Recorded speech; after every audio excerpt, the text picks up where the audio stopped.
నమస్తే, welcome to our channel. నేను మీరా.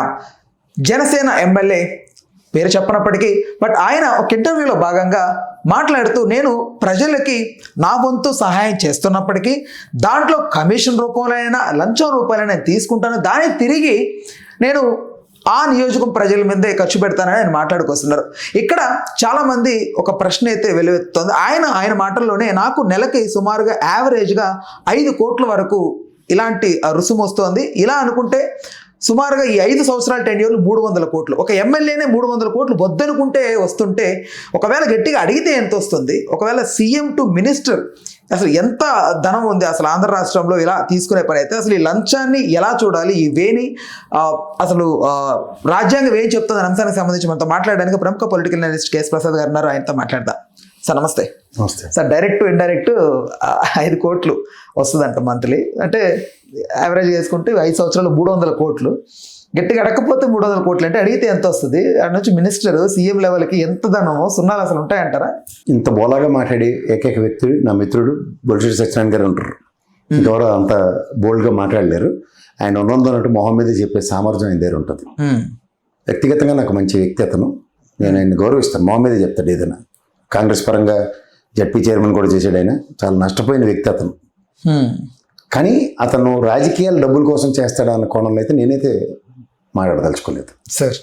అంటే ఒక నియోజకవర్గంలో ఒక ఎమ్మెల్యే కెపాసిటీ ఇప్పుడు అయిన బోల్డ్గా చెప్పొచ్చేమో, కానీ వాస్తవానికి దగ్గరగా ప్రతి వాడికి ఇదే దండుకున్నవాడికి దండుకున్నంత.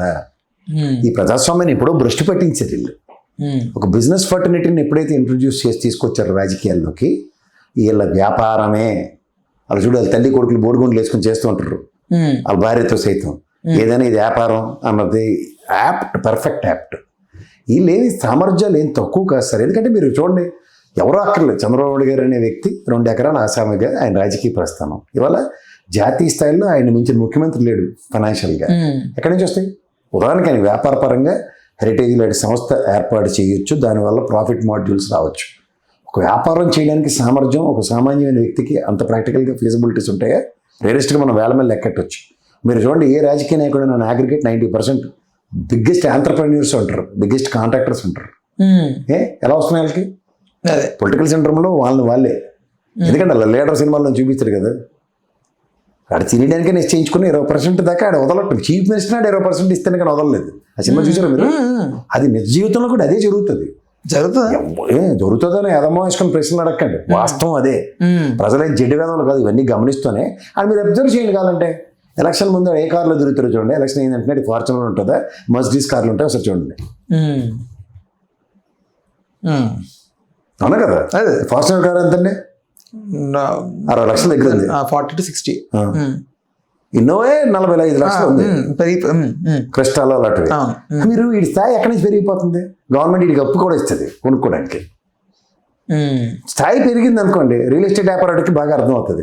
ఫార్చునర్లో వచ్చి వ్యాపారం చేసినోడికి ఇండికా కార్లో రియల్ ఎస్టేట్ వ్యాపారం చేసినోడికి తేడా ఉంటుందా లేదా? ఉంటుంది.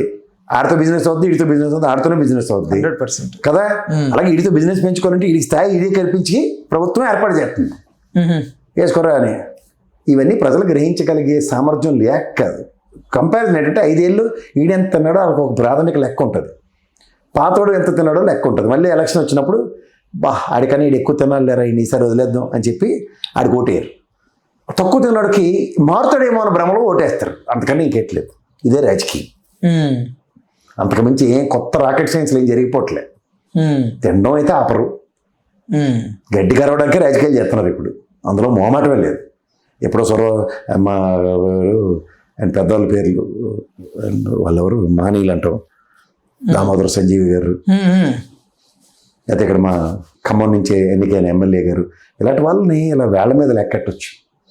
ఇంకా వాళ్ళు అంటే కళ్యాణ్ గారి చతురత ప్రధానంగా ఫస్ట్ నుంచి అసలు అవినీతి ఉండకూడదు, టైం వేస్ట్.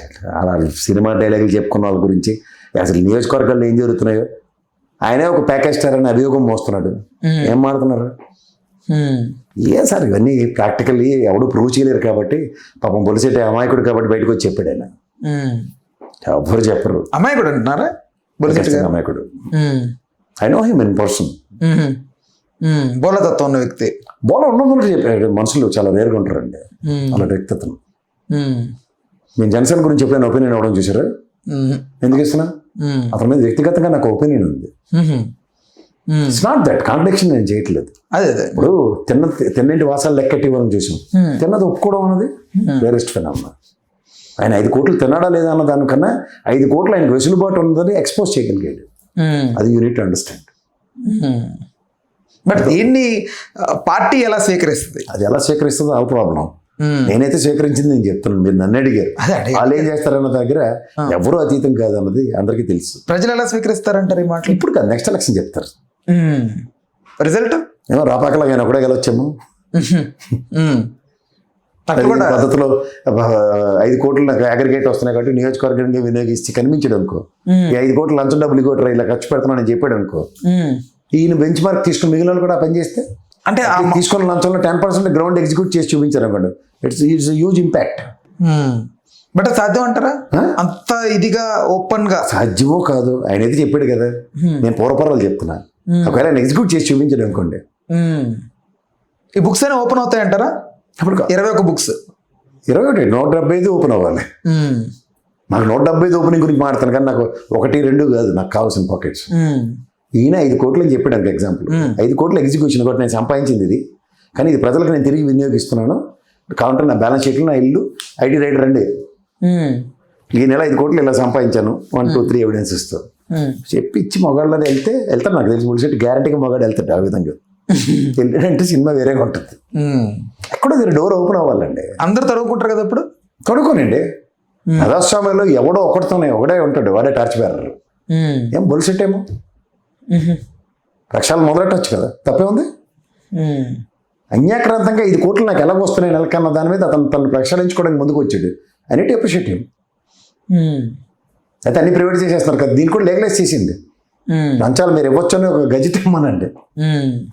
అంటే ఇలాంటి లెక్కలు బయటకు వచ్చినప్పుడల్లా ఆశ్చర్యంగా అనిపిస్తూ ఉంటుంది. అంటే ఒక ఎమ్మెల్యే ఇంత అంటే ఎంపీ ఎంత, మినిస్టర్ ఎంత, సీఎం స్థాయి 10,000 కోట్లు అండి. అడిగి బ్యాంకుల నుంచి అప్పులు తెచ్చుకోవడానికి ఎంపీకి వెసులుబాటు 10,000 కోట్లు. ఈ దరిద్రం అందరూ విజయమాలి వీళ్ళందరూ ఎంపీలే కదా. చూడండి, సుజనా చౌదరి ఎంపీయే కదా, ఎన్ని అప్పులు ఉన్నాయి. రఘురామ కృష్ణరాజు కూడా ఎంపీ పెట్టాడు కదా, అప్పులు ఎన్ని ఉన్నాయి చూడండి ఒకసారి తెక్కదండి. నిన్న సుబ్రహ్మణ్య రెడ్డి గడికే కదా వెసులుబాటు 70% ఇచ్చింది కెనరా బ్యాంక్. వీళ్ళందరూ ఏమైనా అతిథి శక్తులా? 5,600 కోట్లు అతిథి శక్తులా అని అడుగుతున్నా.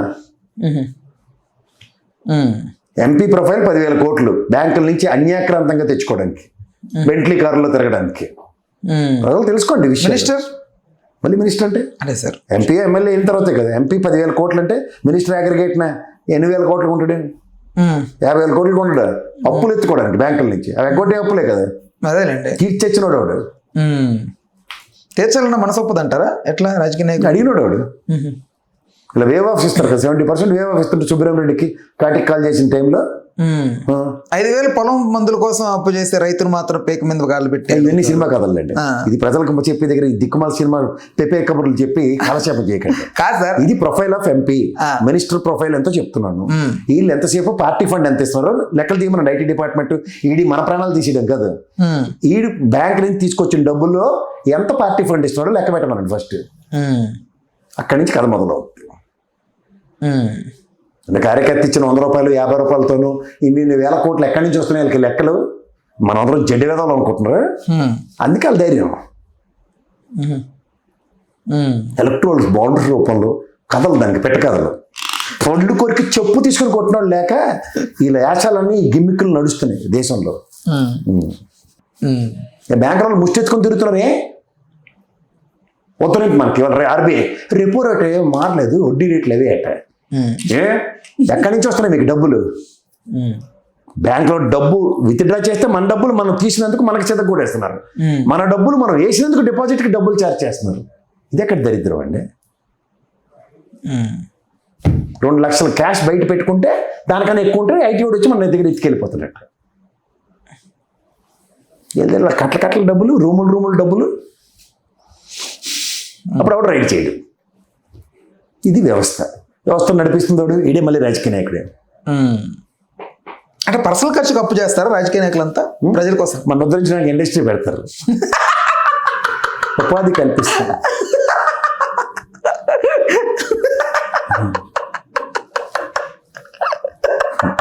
అదే సార్, 10 మంది ఇలాంటి వాళ్ళకి ఉద్యోగాలు ఇస్తారు. చూసారా దేవుడు వాడు అని నీకు ఇంట్లో ఎలివేషన్లు. ఓకే. ఎవడికి వాచిపోతుంది అక్కడ బ్యాంక్ వాడికి సిరిగి సేట్ అవుతుంది. సామాన్య మానవుడు ఆని పోషించడానికి మనం బ్యాంకులో డిపాజిట్ చేసిన డబ్బులు ఏవైతే ఉంటాయో ఆ వడ్డీ వ్యాపారం బ్యాంక్ చేస్తుంది. ఏది మనకి తక్కువ వడ్డీ ఇచ్చి ఎక్కువ వడ్డీకి ఆడికి అప్పిస్తున్నాం అని. మన జడ్డి వేదాల్లో బ్యాంకుల్లో మన డబ్బులు బ్యాంకులో ఉన్నాయి ఫిక్స్డ్ డిపాజిట్ రూపంలో, ఈ నెలలో వడ్డీ తీసుకుని పోతూ ఉంటాడు. ఆడేమో ఇడికి విజయ్ గడికిను ఈ సుబ్రహ్మరెడ్డి గడికి ఏదైనా పెట్టి మనకి గుండెకి ఇస్తూ ఉంటాడు. నరేంద్ర మోడీ లెటర్ వచ్చి డిజిటల్ మనీ అనగానే మనం ఎర్రిబోగులలాగా ఒక కార్డు ఎడతాం, ఆ కార్డులో డబ్బులు ఉంటాయి, నిజంగా బ్యాంకులో ఉన్నాయి కదా, అది నీ అకౌంట్కి పంపిస్తాడు. నువ్వు కూడా డబ్బులు వచ్చాయి, నువ్వు కూడా ఇంకోటికి ఆన్లైన్ ట్రాన్సాక్షన్ డబ్బులు ఏమైనా కనబడుతున్నాయి వాడికైనా. మనం జడ్డి వేదం కాబట్టి ఇది తెరలేపి బ్యాంకులో అందరూ ఆళ్ళు ఒకటే కదా. 17 బ్యాంకులు ఎన్నో ఇందిరాగాంధీ అమ్మ జాతీయం చేస్తే ఇక్కడ మనతో 5 బ్యాంకులు చేసేది కదా మనోడు. 5 బ్యాంకులు చేసేది ఆ పంజాబ్ నేషనల్ బ్యాంక్ వాడికి పూర్ణకుంభం పెట్టారు. ఆ నెత్తికి కెనరా బ్యాంక్ కలకల్లాడుతో తీసుకెళ్ళి పెట్టి మొత్తం అందరినీ నానా రకాలుగా 5 బ్యాంకుల్ని కుమ్మేసి ఓవరాల్గా నిలబెట్టింది ఏంటంటే అప్పులోకి డిస్కౌంట్లు. వీళ్ళెవరు ఎంపీలు ఎమ్మెల్యేలు ఆచ్ఛేదనలతో చేసి రాజకీయ కుటిలత్వానికి at the cost of banks, at the cost of ప్రజాధనం. వీడికి ఎవ్వరికైనా నా డబ్బులు నువ్వు ఏ నోటైనా తీసుకో, ఐ ప్రామిస్ టు పే అని ఉంటుంది. అంటే దాని అర్థం ఏంటి? 100 రూపాయలు తీసుకెళ్ళి నువ్వు బ్యాంక్ ఇస్తే నాకు 100 రూపాయలు విలువ చేసే బంగారం వెనక్కి ఇస్తాను అన్నది ఫస్ట్ ఫండమెంటల్. లేదా వెండి ఇస్తాను, లేదా ఇత్తడిస్తాను, రాగి ఇస్తానని. ఇప్పుడు వీళ్ళు మనకు చేస్తున్న గిమ్మిక్ ఏంటంటే US డాలర్తో మన రేటు పడిపోయింది అని మైనస్లో ఇన్ఫ్లేషన్ రేటు మనకు ఎత్తికి పెట్టి 100 రూపాయలు దేంతో కంపేర్ చేయి, మనకి 5 పైసలు రూపాయి పైస కూడా రాదు దానికి. ఇలాంటి దానికి ఇన్ఫ్లేషన్ అని పేరు పెట్టి మన రూపాయి విలువ పడిపోయింది. ఎందుకు పడిపోయింది? పడిపోయినప్పుడు నోట్లు ఎందుకు ప్రింట్ చేస్తున్నావు? డిమౌంటేషన్. డబ్బులన్నీ ఎత్తేసావు కదా, మన అందరి దగ్గర లాక్కున్నావు కదా, కొట్టి లాక్కున్నావు కదా. తిరిగి లెక్క చెప్పావా? జవాబుదారీతనం ఏది? జవాబుదారీతనం ఉండదు. ఇప్పుడు డిజిటల్ మనీ ఇప్పుడు కనబడుతుందా? చీకటి దెబ్బలే. Corruption is boost of politics. Corruption is boost of politics. Corruption is boost of politics అయితే నాకు అర్థం కాలేదు. ఏ ఇంగ్లీష్ అది? సార్ రెండోది ఏంటంటే ఇప్పుడు లంచం అనేది కానీ కమిషన్ రూపంలో కానీ ఇది బూస్టప్ ఇస్తుందా పొలిటీషియన్ కి? బూస్టప్ కాదు, ఆడతాను 50-60 కోట్లు ఖర్చు పెట్టించి ఎలక్షన్ చేస్తున్నావు. మరి ఆడ వ్యాపారమే చేయడానికి వస్తాడు కానీ లేదా నీకు సేవా తత్పరతో వేరే తెలకొంది. బాబు పప్పనం తిను బాబు, ఇంత బెరపాలు ఈ పిండి ఇవ్వాలా, ఇవి తాగానే ఏమైనా పెడతాడా?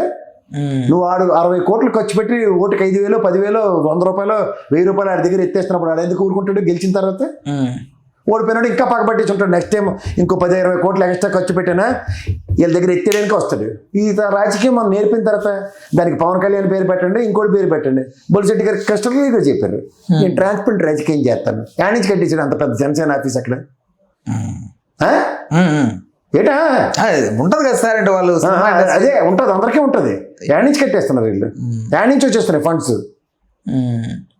అంటే జన సైనికులు లేకపోతే నేను ఒక జనసేననే కాదండి, ఇన్ జనరల్ అందరికీ చెప్తున్నా సార్. ఢిల్లీలో మళ్ళీ బీజేపీ కొత్త ఆఫీస్ కట్టాడు, అది వాస్తు పోలేదని. అందరికన్నా తలదాన్ని ఆఫీస్ కట్టి వాస్తు పోలేటి ఇంకోటి కట్టాడట. యాడ్ నుంచి వస్తారు వీళ్ళకి డబ్బులు. ప్రజాధనమే. ప్రజలని జడ్డి వేదం డబ్బులు అని చెప్పు, అంతకని ఇంకేం లేదు. రైట్ ప్రసాద్ గారు, థ్యాంక్ యూ.